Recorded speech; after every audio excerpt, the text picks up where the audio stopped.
जय श्री राम।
पिताश्री, भूकंप जैसी स्थिति है और आप हंस रहे हैं। इस आपत्ति से बचने का कोई उपाय सोचिए भ्राताश्री। ये आपत्ति नहीं सुर्पनखा। हाँ? नहीं, भयभीत होने की आवश्यकता है। ये तो उत्सव मनाने का समय है। उत्सव? भ्राता विभीषण, ऐसा प्रतीत हो रहा है कि भ्राता श्री दशानन की मनोदशा ठीक नहीं है। जब से वो सीता इस लंका में आई है, कुछ न कुछ अशुभ ही हो रहा है। ये अशुभ नहीं सुर्पनखा, ये शुभ हो रहा है, शुभ। बहन सुर्पनखा, हमारे प्रिय भ्राता कुंभकर्ण घोर निद्रा से जाग रहे हैं और ये संकेत है उनके जागने के। भ्राता कुंभकर्ण का जागना लंका के लिए उत्सव ही तो है। आज्ञा लंकेश। स्वयं जाकर रसोइये को बता दो कि आज भ्राता कुंभकर्ण के लिए भोजन तैयार करना है। जो आज्ञा लंकेश। भोजन 5 पकवानों का और स्वादिष्ट होना चाहिए। तुम सभी सीता को अशुभ कह रहे हो, परंतु सीता मेरे लिए शुभ प्रमाणित हुई है। वो लंका आई तो मेघनाथ की तपस्या सफल हुई और अब भ्राता कुंभकर्ण नींद से जाग रहा है।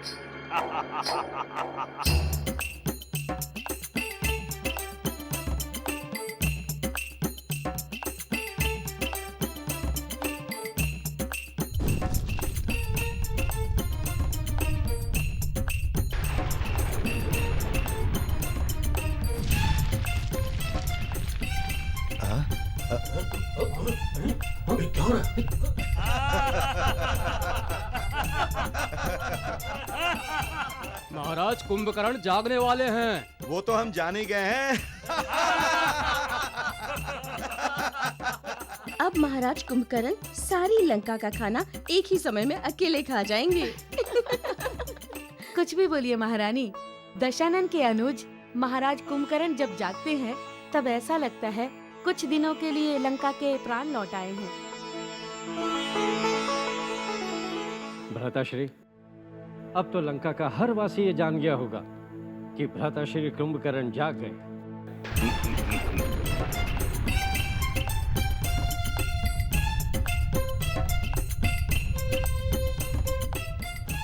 अब लंका में उत्सव होगा, उत्सव।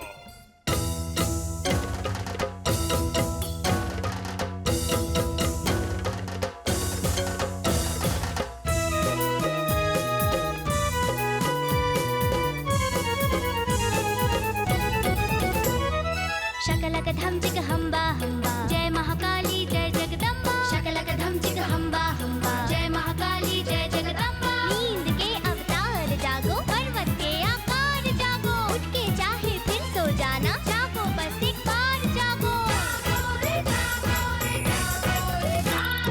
कुंभकर्ण काका जागो, कुंभकर्ण काका, कुंभकर्ण काका जागो, कुंभकर्ण काका। शकलक धम चिक हम्बा हम्बा, जय महाकाली जय जगदम्बा। शकलक धम चिक हम्बा हम्बा, जय महाकाली जय जगदम्बा।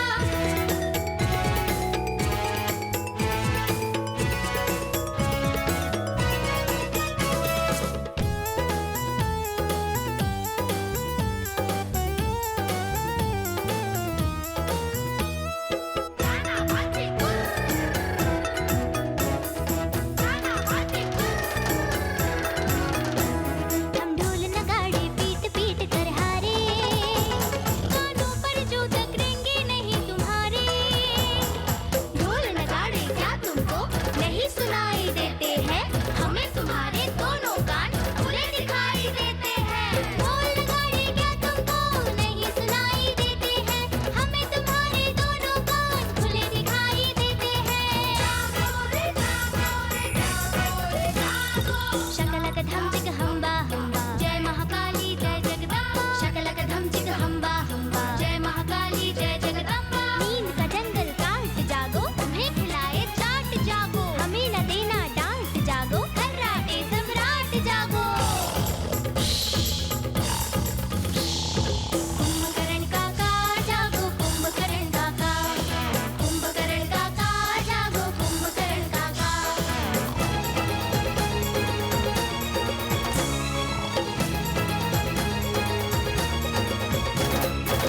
रोज रात को सोती दुनिया, रोज सवेरे जगती।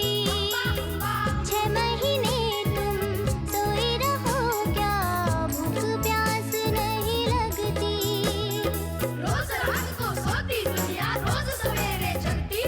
6 महीने तुम सोए रहो क्या, भूख प्यास नहीं लगती।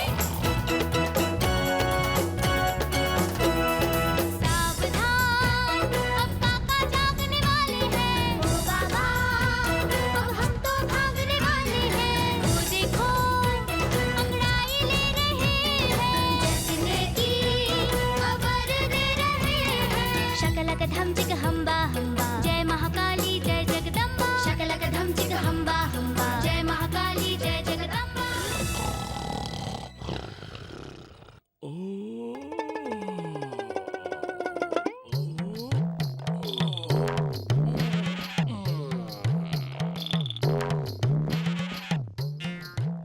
महाराज कुंभकर्ण जाग गए, महाराज कुंभकर्ण जाग गए। पानी।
अल्प आहार।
महाराज कुंभकर्ण की जय हो।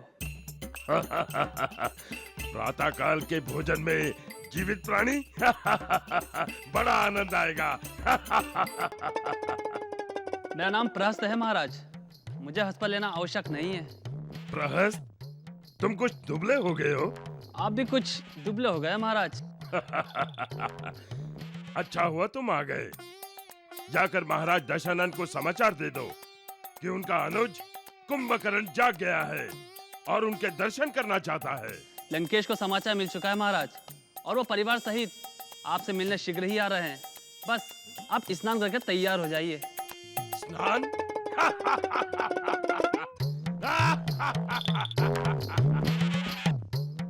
प्रहस्त, तुम कहाँ हो प्रहस्त? महाराज कुंभकर्ण, मैं आपके हथेली की उंगली पकड़े लटक रहा हूँ। मुझे नीचे उतारिए महाराज, मुझे नीचे उतारिए। प्रहस्त, तुम्हारी आवाज तो सुनाई दे रही है पर तुम दिखाई नहीं दे रहे हो। तुम कहाँ हो?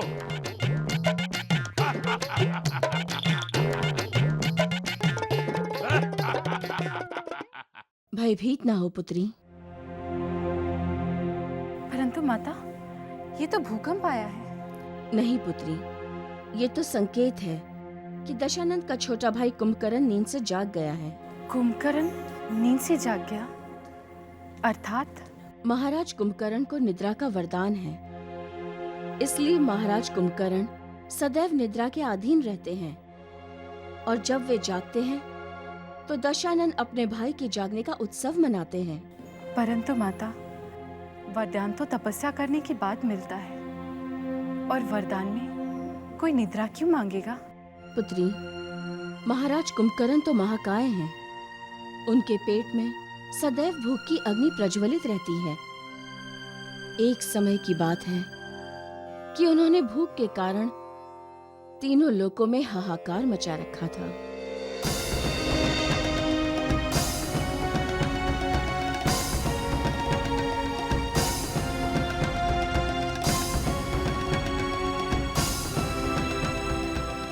त्राहिमाम पितामह, त्राहिमाम।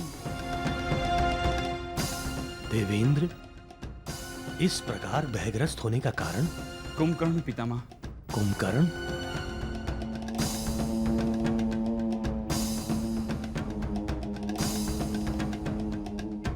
कुंभकर्ण तो विभीषण के साथ बैठा तपस्या कर रहा है। इसीलिए तो हम भयग्रस्त होकर आपके पास आए हैं पितामह। कुंभकर्ण पहले से ही सामर्थ्यशाली है। तपस्या के पश्चात यदि उसने कोई भी वर मांग लिया तो वो तीनों लोगों को तुच्छ समझेगा। इतना ही नहीं पितामह, अगर उसकी भूख शांत नहीं हुई तो वो सारी सृष्टि को खा जाएगा। इसलिए हम आपसे प्रार्थना करते हैं पितामह कि आप कुंभकर्ण को कोई भी वर ना दें। ऐसा कैसे हो सकता है देवेंद्र? तुम मुझे अधर्म करने को कह रहे हो, जो मैं नहीं करूंगा। हर किसी को कर्म का फल तो मिलता ही है, तपस्या का फल तो देना ही होगा। किंतु पितामह, यदि ऐसा हुआ तो सृष्टि का विनाश हो जाएगा, अधर्मी शक्तियों को बढ़ावा मिलेगा। देवेंद्र, तुम देवी सरस्वती की शरण में जाओ, वही तुम्हें कुंभकर्ण के संकट से मुक्त कर सकती है। जो आज्ञा पितामह। देवी सरस्वती को इंद्र और देवताओं का प्रणाम। कल्याण मस्तु। देवी, केवल आप ही हमारा कल्याण कर सकती हैं। अर्थात? देवी, कुंभकर्ण तपस्या पूरी होने के पश्चात एक वरदान मांगने वाला है। हमारे हित के लिए आप उसे भ्रमित कर दें, ताकि वो अपना मनचाहा वर मांगने के स्थान पर कुछ ऐसा वर मांग बैठे जिससे तीनों लोगों का कल्याण हो। तथास्तु।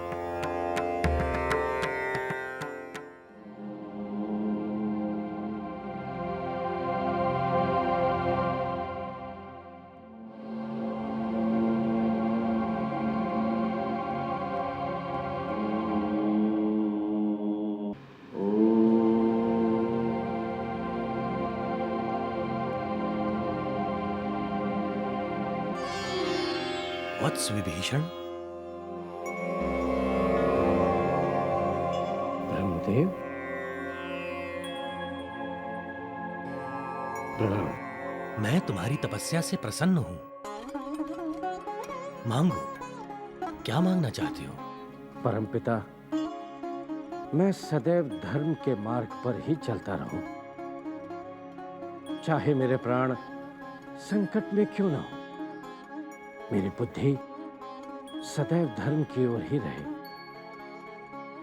धर्म का ही सोचो। किसी भी दशा में या किसी भी परिस्थिति में मैं धर्म से विचलित न हूं। गृहस्थाश्रम हो या वानप्रस्थाश्रम हो या कोई और आश्रम, मुझसे सदैव धर्म का पालन ही हो। वत्स विभीषण, तुम राक्षस योनि में जन्मे, किंतु तुम्हारी बुद्धि अधर्म की ओर आकर्षित नहीं हुई। ये बहुत बड़ी और महत्वपूर्ण बात है।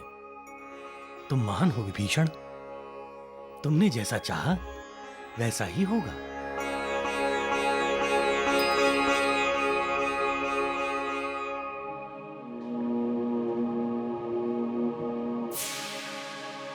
वत्स कुंभकर्ण,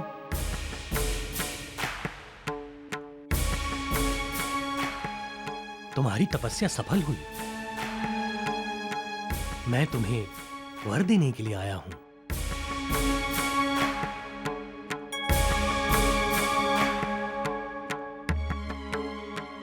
हे परमपिता, मुझे निद्रा का वरदान दीजिए कि मैं वर्ष में एक ही बार जागूं। तथास्तु।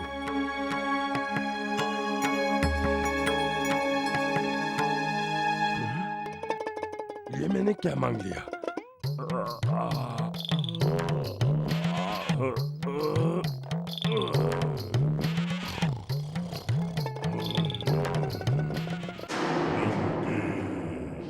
इसलिए महाराज कुंभकर्ण सदैव निद्रा का आनंद लेते रहते हैं और पूरे बरस में केवल एक ही दिन के लिए जागते हैं। लंकापति रावण की जय! लंकापति रावण की जय!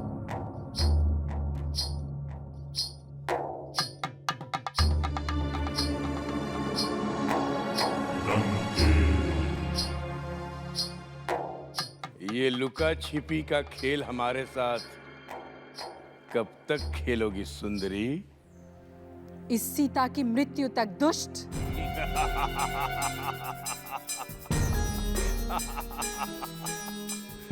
मृत्यु को मैं तुम्हारे पास फटकने भी नहीं दूंगा सीते। परंतु तुम्हारी मृत्यु ऋषिमुख पर्वत तक पहुंच गई है। मेरी मृत्यु? लंकेश की मृत्यु?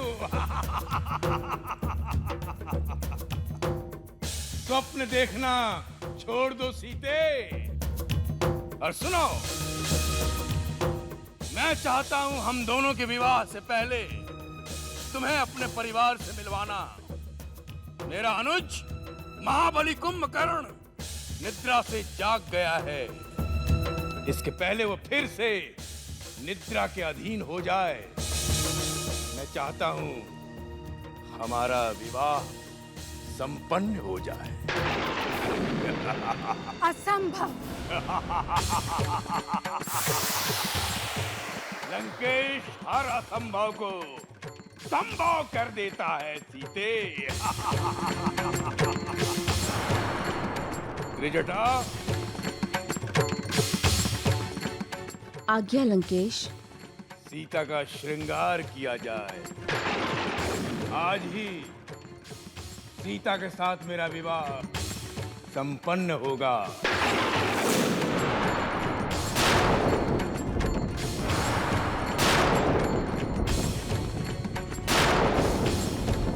उससे पहले सीता मेरे भवन में मेरे परिवार से मिलेगी और वहीं इसे राक्षस जाति में सम्मिलित करने का समारोह होगा। हे सुंदरी, अब मुझे जाने की अनुमति दो।